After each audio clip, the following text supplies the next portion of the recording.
It's Tuesday, September 16th. In the headlines, Dr. Andrew Holness officially sworn in as Prime Minister of Jamaica. In business news, the Development Bank of Jamaica recently launched its new loan facility for entrepreneurs.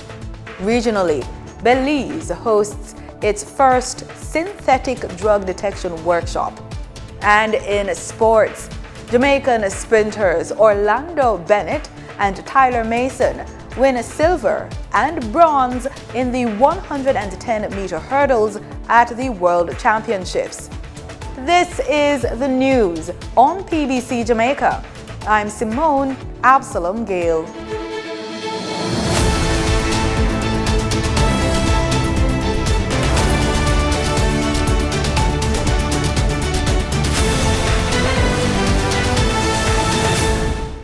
Dr. Andrew Holness was officially sworn in today, September 16, for a third consecutive term as Prime Minister of Jamaica, following his party's victory in the 2025 general election. The Jamaica Labour Party secured 35 parliamentary seats, while the People's National Party, led by opposition leader Mark Golding, won 28. This marks the fourth time Dr. Holness has been sworn in as Prime Minister. He first assumed office in 2011, returned in 2016, and secured another consecutive term in 2020. The Ministry of Education and Youth has announced new digital tools aimed at boosting literacy and numeracy among students, including those with special needs. The initiative introduces diagnostic software that tailors learning to each child's needs, along with accessible digital textbooks and other e-resources. The ministry says the move is designed to make lessons more engaging, inclusive, and effective in the classroom. Danita Rodney has more in this report. Speaking on a recent JIS Get the Facts program, Assistant Chief Education Officer in the Ministry's Media Services Unit, Dr. Nadine Sims, says the initiative will provide software tailored to the individual needs of each student. We will be investing in software that will assist to improve literacy and numeracy. The software has diagnostic capabilities. So although you and I will be using the same software, your needs may be different from mine. Right. And so the teacher will be informed as to our different needs.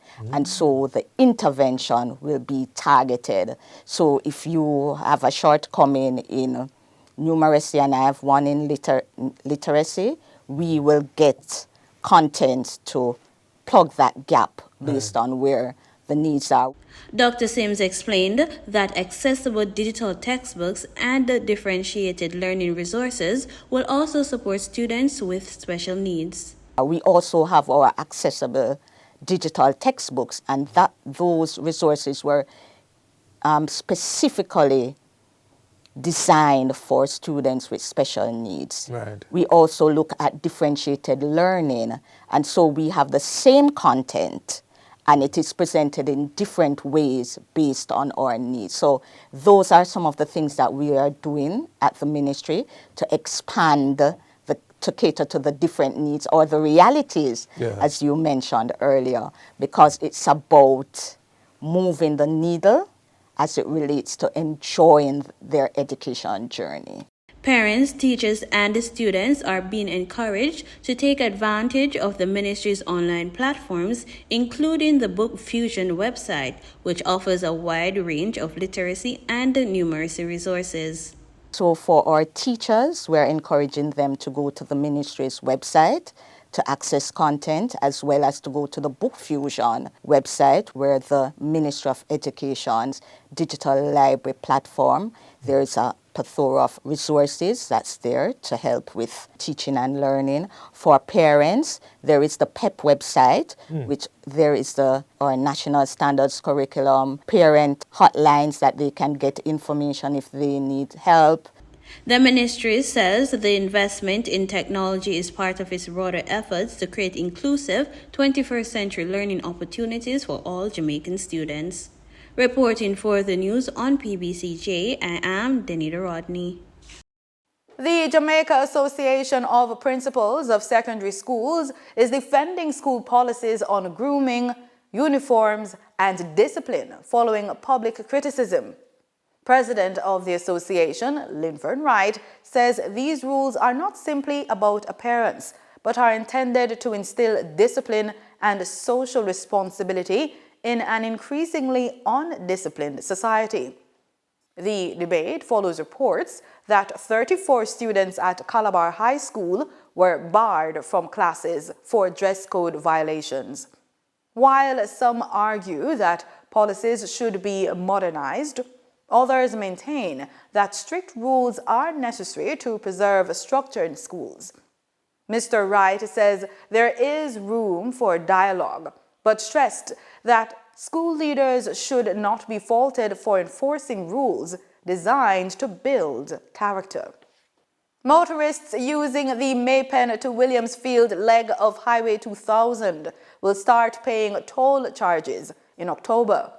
Managing Director at National Road Operating and Constructing Company, NROC, Stephen Edwards, says the agency will officially hand over control of the roadway next month.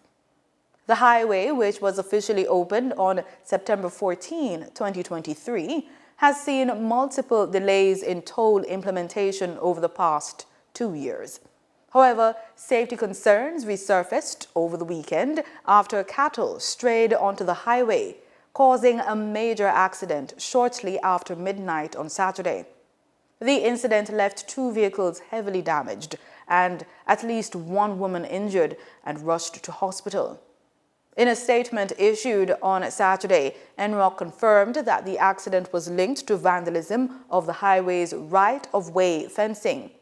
NROC notes that repairs to the damaged fencing have already been completed, and the agency will continue working with the police to prevent further acts of vandalism and livestock theft. Childhood obesity is a growing medical concern worldwide, occurring when children consume more calories than they burn over time, leading to excess body fat. The condition can result in serious health challenges, including type 2 diabetes, high blood pressure, and high cholesterol. UNICEF is calling on the global community to support its campaign, #FixMyFood, aimed at creating a healthier future for every child. As part of the initiative, athlete and Gasol Foundation President Paul Gasol, who also serves as a UNICEF Global Champion, stepped into the role of chef for a day, cooking up healthy options to show that nutritious food can be both powerful and accessible.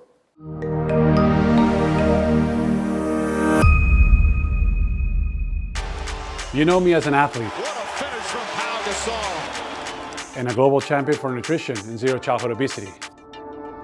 But today, I'm stepping into a new role. Chef for a day. Did you know that for the first time in history, there is more childhood obesity than underweight globally? This has become a serious global issue. Obesity is a severe form of overweight and a type of malnutrition. Over time, it can lead to serious health issues such as diabetes, hypertension, heart disease, and mental health challenges. In many parts of the world, children and their families have much easier access to ultra-processed foods than to nutritious options that are essential for their healthy development. So we're here today cooking up something powerful, a recipe to protect our kids from this growing crisis. So let's begin. Step 1, sugar taxes. First, a classic. Add a dash of taxes on foods and drinks that contain too much sugar, such as soda. It cuts consumption and it funds health programs. Step 2, front of pack labels. Next, sprinkle and clear food labels on sugary and salty snacks, biscuits, cookies, and fast food. They help families stay well informed and push companies to create healthier products. Step 3, healthier school environments. Now, my favorite. Mix in school rules that ban junk food and soda from all schools. And don't forget, every school should have free, safe drinking water. Step 4, marketing restrictions. Top it all off with strong limits on digital ads targeting kids, because junk food industries are reaching them everywhere they look. Parents and UNICEF friends, now is your turn. Young people are leading the Fix My Food movement. Help amplify their voices. Demand action, because every child deserves access to nutritious food. Let's serve up a healthier future for children together.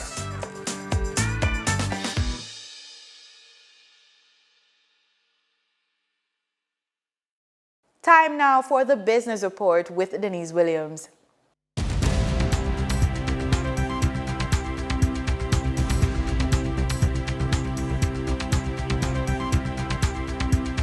Welcome to today's business report. I'm Denise Williams, here to bring you the stories shaping the financial world and guiding your journey to smarter business decisions. Let's dive into the top headlines. 2 companies listed on the Jamaica Stock Exchange have announced passive income for investors in the form of dividends. Lumber Depot Limited has declared a dividend of 0.08 cents per stock unit payable on October 10, 2025 to stockholders on record as at September 25, 2025. Trans-Jamaican Highway Limited has declared an interim dividend of 0.1292 cents per stock unit payable on October 24, 2025 to stockholders on record as at October 3, 2025. The quarterly financial results of several companies have been released. Lumber Depot Limited unaudited financials for the first quarter ending July 31, 2025 reports first quarter net profit of $37.93 million. Blue Power Group Limited unaudited financials for the first quarter ended July 31, 2025 reports first quarter net profit of $28.42 million. R.A. Williams Distributors Limited unaudited financials for the first quarter ending July 31, 2025 reports first quarter net loss of $1.91 million. The Development Bank of Jamaica recently launched its new loan facilities for entrepreneurs engaged in manufacturing, health, agriculture, and the creative industries for up to $30 million in collateral-free financing through its Orbit loan program. DBJ Managing Director Dr. David Lowe explained that the $2 billion financing product launched last week was developed in collaboration with the private sector organization of Jamaica, Jamaica Manufacturers and Exporters Association, Small Business Association of Jamaica, and other key stakeholders. Dr. Lowe explained that under the Orbit facility, eligible beneficiaries may access loans at an 8% interest rate through DBJ-approved financial institutions. The managing director noted that the loans will carry a 10-year repayment period, double the duration typically offered by most financial institutions. For the trading period ending September 15, 2025, these are the most actively traded stocks. Toll road operator Trans-Jamaica Highway Limited with 3,361,850 units traded, representing 23.78% of market sales volume. International beverage distributor Wisynco Group Limited ordinary shares with 1,943,647 units traded, representing 13.75% of market sales volume. Investment House QWI Investments Limited shares with 1,162,591 units traded, representing 8.22% of market sales volume. We now shift our focus to the Forex market rates set by the Bank of Jamaica. On September 16, 2025, the Bank of Jamaica reported US $60.80 million purchased and the US $53.50 million sold by Forex traders. Forex traders earned $1.90 per dollar, selling the US at $161.47 and buying the US at $159.57. The Canadian dollar netted forex traders $1.73 per transaction, with selling at $116.66 and buying at $114.93. The British pound yielded forex traders $5.11 in profits, with selling at $216.72 and buying at $211.61. For our credit report tip of the day, stop waiting for a loan application to force you into managing your credit. Take action now. Run your business as if the bank is evaluating you every single day. The 5 C's of credit can guide you. That's character, capacity, capital, collateral, and conditions. They aren't just for lenders. They're daily habits that strengthen your business and increase your chances of growth funding. And that wraps up today's business report. I'm Janice Williams, reminding you that every financial decision is a step toward your future. Until next time, stay focused, stay informed, and keep striving for success. See you soon. In regional news, when it comes to anti-drug trafficking operations, Belize's law enforcement agencies are stepping up their game to better counteract instances of it in that country. For decades, drug trafficking and drug-related offenses have continued to threaten the safety of Belizean citizens and compromise the integrity of their borders.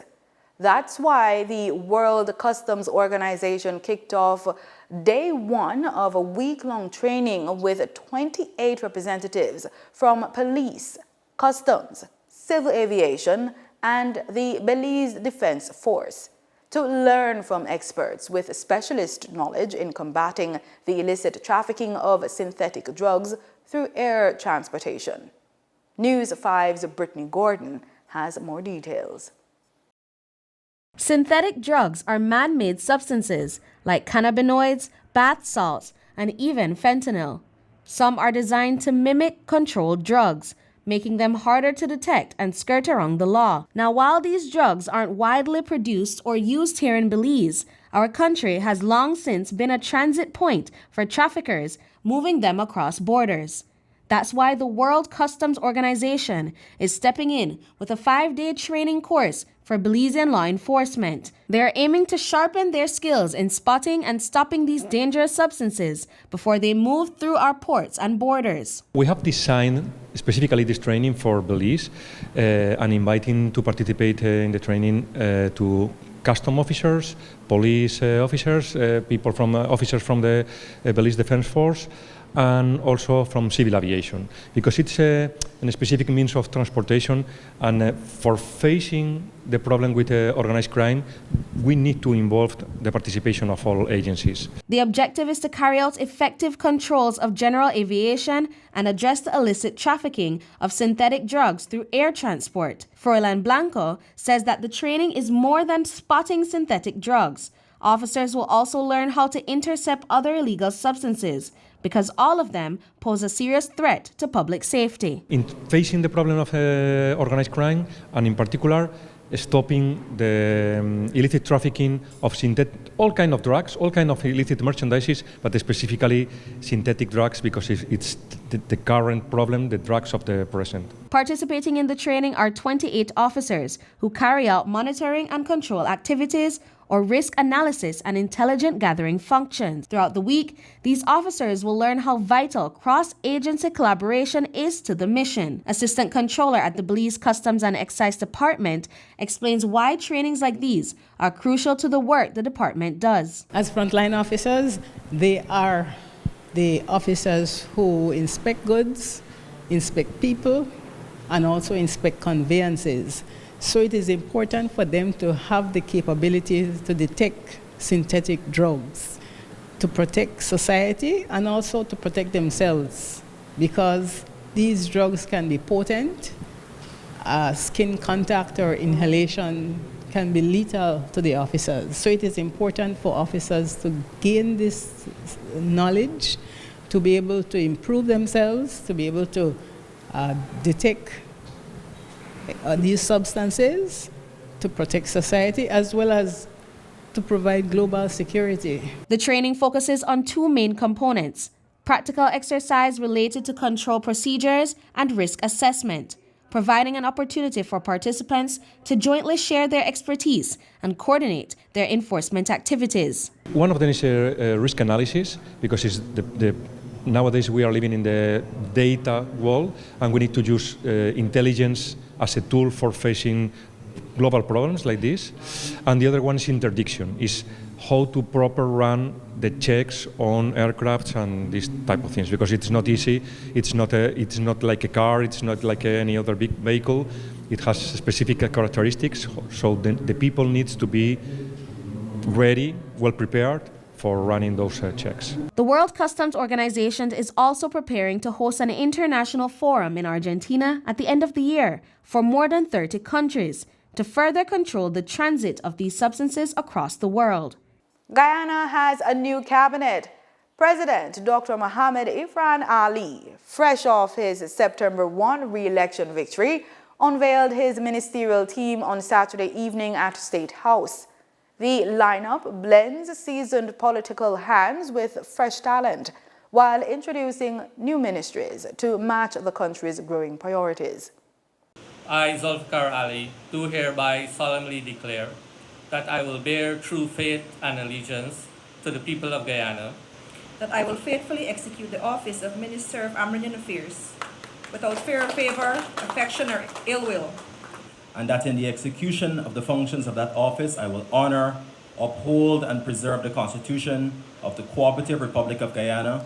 President Irfan Ali said the next 5 years will be the most decisive in Guyana's history, and he has crafted a cabinet that he insists is built for speed, efficiency, and results. 7 newcomers have joined the executive, signaling generational renewal and a widening of technical expertise. Among them, Keoma Griffith as Minister of Labour and Manpower, Sarah Brown as Minister of Amerindian Affairs, Vanessa Ben as Minister within Housing, and former national cricketer Stephen Jacobs, now Minister within Culture, Youth and Sport.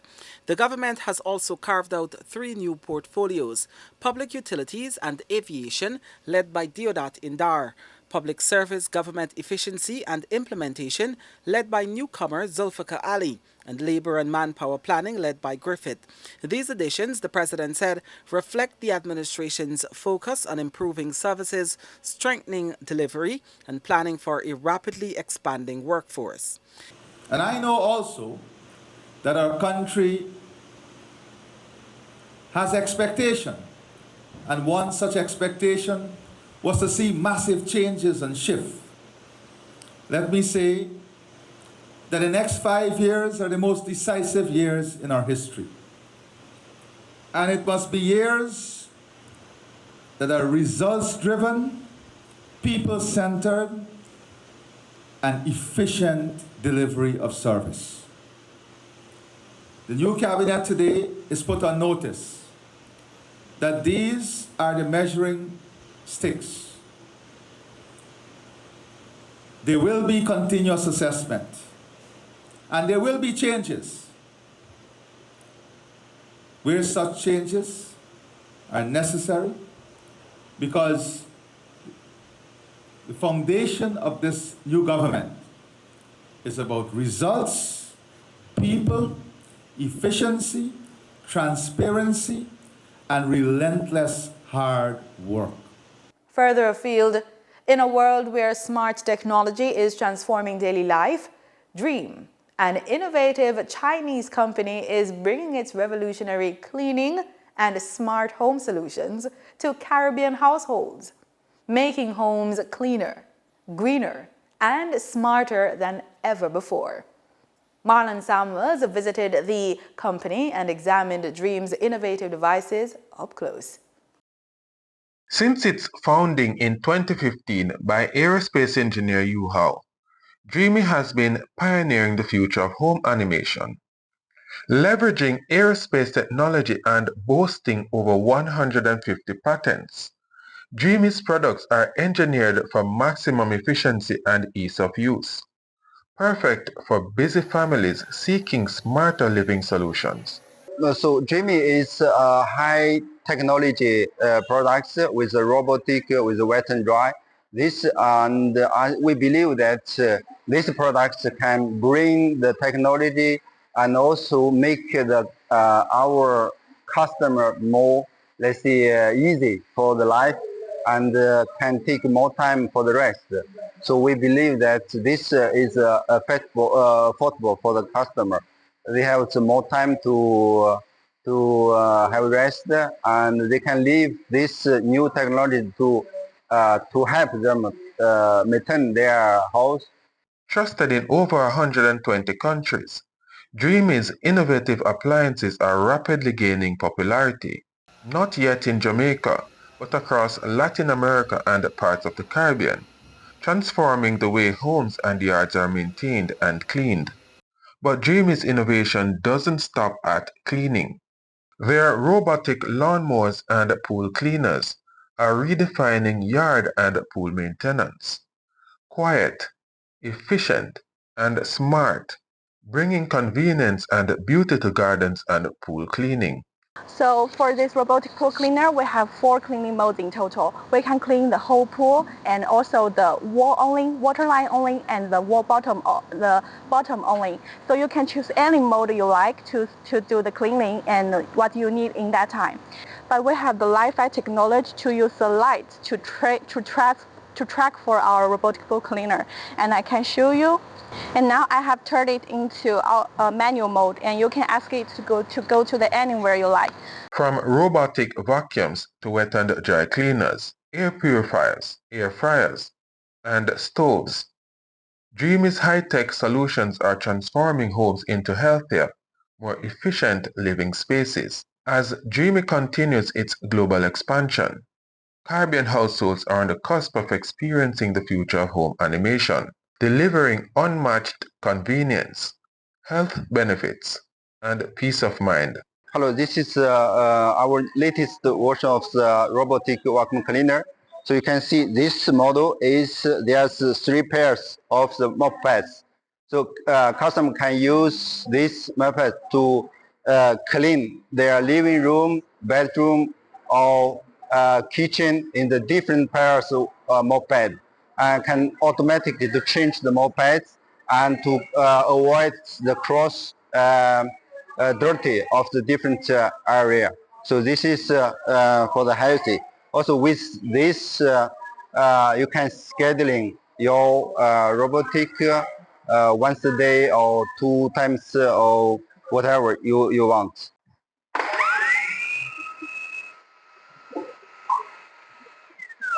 Dreamy isn't just about cleaning. It's about revolutionizing the way Caribbean people live, work, and relax. Smarter homes, healthier lives. Welcome to the future of maintenance and cleanliness.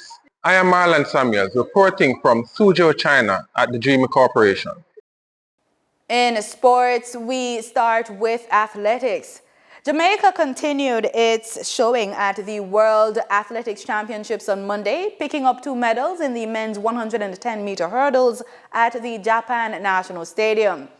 National champion Orlando Bennett captured the silver medal in a personal best time of 13.08 seconds, edging out compatriot Tyler Mason, who also ran a personal best of 13.12 seconds to secure bronze.